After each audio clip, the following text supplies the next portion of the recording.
Travel along, Catholic Pilgrims, as we learn from St. Augustine, Doctor of the Church, while we read his book, Confessions. Welcome, Catholic Pilgrims. Today we will have read 100 pages into the book, so congratulations on the milestone. In our reading, we learn that St. Augustine is leaving Carthage for Rome against his mother's wishes. Why is he leaving? Because of rowdy students. Yes, you heard that right.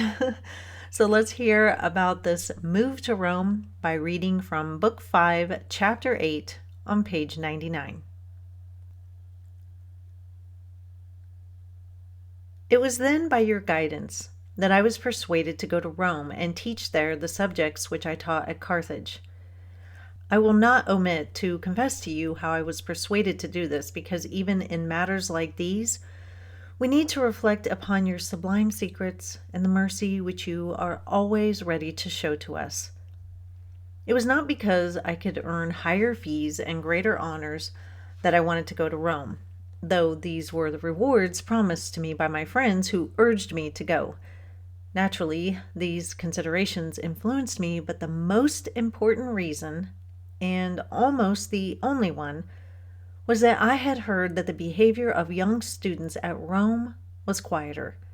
Discipline was stricter, and they were not permitted to rush insolently and just as they pleased into the lecture rooms of teachers who were not their own masters. In fact, they were not admitted at all without the master's permission.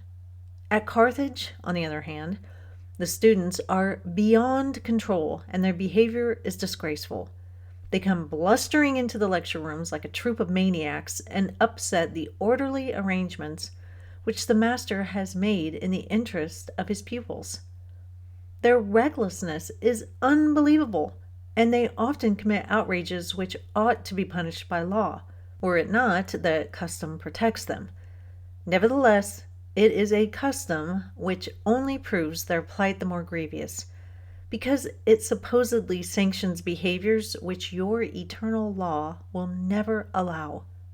They think that they do these things with impunity, but the very blindness with which they do them is punishment in itself, and they suffer far more harm than they inflict. As a student, I had refused to take part in this behavior, but as a teacher, I was obliged to endure it in others. This was why I was glad to go to a place where, by all accounts, such disturbances did not occur. But it was to save my soul that you obliged me to go and live elsewhere. You who are my only refuge, all that is left me in this world of living men. You applied the spur that would drive me away from Carthage and offered me enticements that would draw me to Rome. And for your purpose you made use of men whose hearts were set upon this life of death, some acting like madmen, others promising me vain rewards. In secret, you were using my own perversity and theirs to set my feet upon the right course. For those who upset my leisure were blind in their shameless violence, and those who tempted me to go elsewhere knew only the taste of worldly things. As for myself, life at Carthage was a real misery, and I loathed it. For the happiness I hoped to find at Rome was not real happiness. You knew, O God, why it was that I left one city and went to the other. But you did not make the reason clear either to me or to my mother.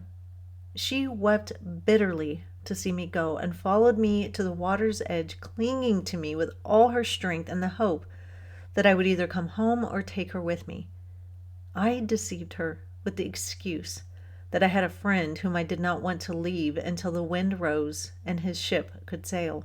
It was a lie, told to my own mother, and to such a mother too.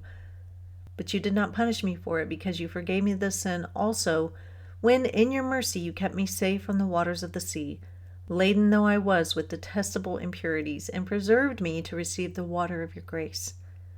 This was the water that would wash me clean, and halt the flood of tears with which my mother daily watered the ground as she bowed her head, praying to you for me.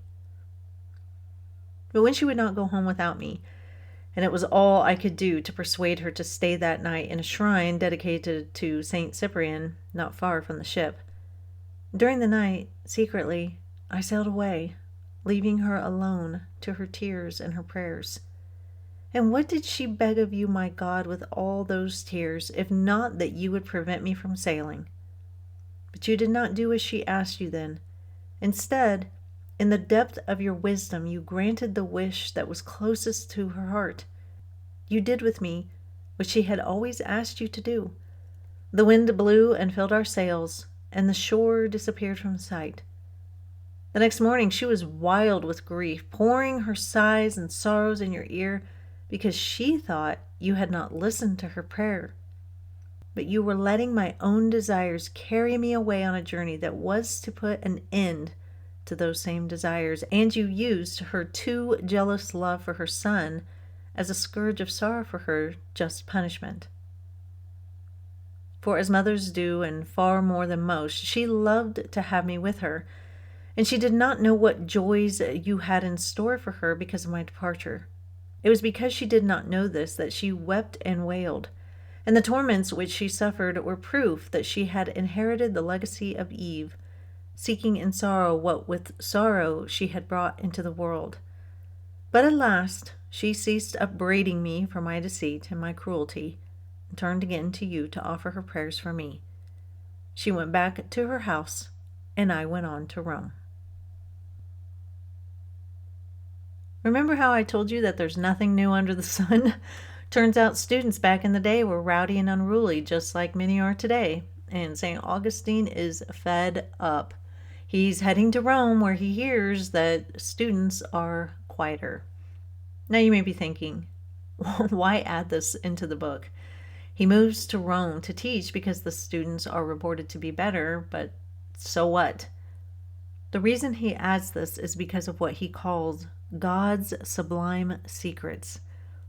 Sometimes the most neutral, unrelated thing can lead to what God has in store for us. Augustine likes serious students.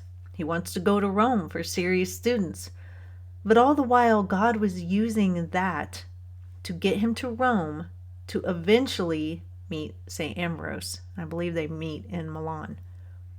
Nothing is lost on God. He can use anything to move us towards him. St. Monica thinks it's a tragedy, but she doesn't have the big picture, as St. Augustine calls the full wisdom. She doesn't know who is there in Italy for her son to meet, which, again, is why we must trust that God knows what he is doing. That can be so very hard, but God is never indifferent to our plight or our waywardness. He is actively always trying to find a way to draw us to him. He'll even use our dislike of disruptive students to be a catalyst that moves us just one step forward. When sometimes to us or to others, it looks like we are either staying stagnant or moving backwards. But like I said, God knows what he is doing, and nothing is lost on him. So we must place our trust in his omnipotence and his providence. That is all for today, Catholic Pilgrims. We will see what happens in Rome tomorrow, but until then, live the faith boldly and travel well.